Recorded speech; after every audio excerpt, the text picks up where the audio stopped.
শ্রেণীর শিক্ষার্থীবৃন্দু, তোমরা অবশ্যই অবগত আছো আজ আগামীকাল রোজ সোমবার তোমাদের ইতিহাস ও সামাজিক বিজ্ঞান মূল্যায়ন অনুষ্ঠিত হবে। এই মুহূর্তে আমি তোমাদেরকে আগামীকালকে অনুষ্ঠিত হওয়া মূল্যায়নের প্রশ্নপত্র, একদম সেম প্রশ্নপত্র, যে প্রশ্নপত্রটা আগামীকালকে আসবে সেই প্রশ্নপত্রটা উপস্থাপন করতেছি। সুপ্রিয় শিক্ষার্থী, একটুক্ষণ পরে আমি তোমাদেরকে এই প্রশ্নপত্রের সলিউশন নিয়ে হাজির হব। সলিউশন ভিডিও সবার আগে পেতে আমাদের এই চ্যানেলটি অবশ্যই সাবস্ক্রাইব করে রাখবা। তাহলে চলো শুরু করি আজকের এই ভিডিওটি। সামাজিক সামষ্টিক মূল্যায়ন 2024, ইতিহাস ও সামাজিক বিজ্ঞান ষষ্ঠ শ্রেণী। মূল্যায়ন প্রজেক্টের নাম দায়িত্বশীল ভূমিকায় আমি। আমাদের চারপাশে নানা রকম মানুষের বসবাস, তাদের নিশ্চয়ই পরিচয় রয়েছে।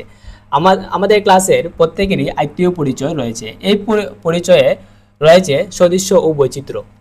আমরা মূল্যায়নের প্রথম কাজটিতে জুড়া সহপাঠীদের আত্মপরিচয় অনুসন্ধান করব। এরপর অতীত ও বর্তমান সময়ের মানুষের জীবন ও জীবিকা তুলনা করব। সেই সাথে ভৌগোলিক পরিবেশে মানুষের জীবন ও জীবিকা শনাক্ত করে তুলনা করব।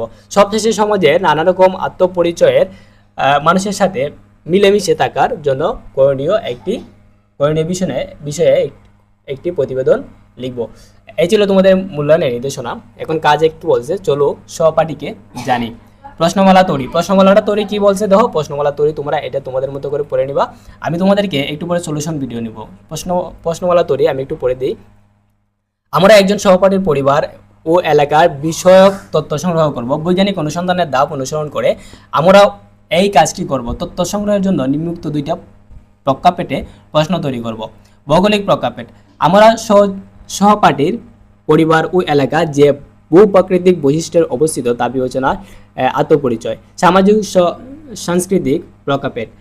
আমরা সহপাঠীর পরিবারের মানুষের ভাষা, সংস্কৃতি, পোশাক, রীতিনীতি, পেশা ইত্যাদি। এগুলো হচ্ছে প্রশ্নমালা 1। কাজ 1-এর ক। কাজ 1-এর ক কি বলছে? প্রশ্নগুলো খাতায় উত্তর পড়তে লিখো। উপরে যে প্রশ্নগুলো আছে এগুলো খাতায় উত্তর পড়তে লিখতে হবে। ক বলছে জোড়ায় গঠন ও তথ্য সংগ্রহ করো। এটা তোমরা একটু পড়ে নিবা। গ নম্বর বলছে কি তথ্য যাচাই করো। একটু পড়ে নিবা, আমি একটু পরে সলিউশন ভিডিও নিয়ে আসবো। তথ্য যাচাই করো, তথ্য সাজাইবা। এখানে কি বলছে? প্রাপ্ত তথ্যকে বিশ্লেষণ করে উপরে উল্লেখিত দুইটা প্রেক্ষাপটে সহপাঠীর আত্মপরিচয়ের বিবরণ লিখি। সতীত্ব মূল্যায়ন। পুরো কাজ শেষে আমরা সহপাঠীদের কাজের মূল্যায়ন করব। এজন্য নিচের চোখটি আমরা খাতায় তুলে কাজটি করব।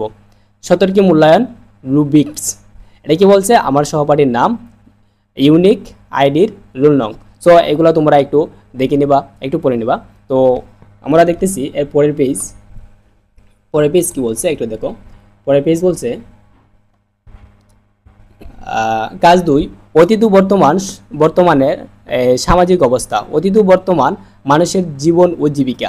আমরা ষষ্ঠ শ্রেণীর পাঠ্য বইয়ের বাংলা আঞ্চলিক ইতিহাস ভূপ্রকৃতির প্রভাব নামক লিখন অভিজ্ঞতা মানুষ আর ভূপ্রকৃতির সম্পর্কে ইতিহাস অংশ ও বাংলা অঞ্চলের ভূপ্রকৃতি কেমন অংশ থেকে অতীতের ভৌগোলিক পরিবেশ ও মানুষের জীবন ও জীবিকা বিষয়ক তথ্য সংগ্রহ করব।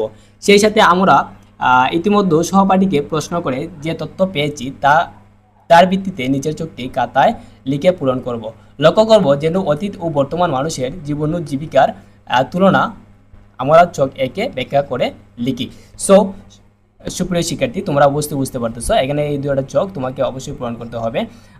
এই চোখটা তোমরা একটু দেখে নিবা। ক নম্বরে কি বলছে? বিভিন্ন ভূপ্রাকৃতিক বৈশিষ্ট্য এবং মানুষের জীবন জীবিকা। সো এই অংশটা একটু পড়ে নিবা তোমরা।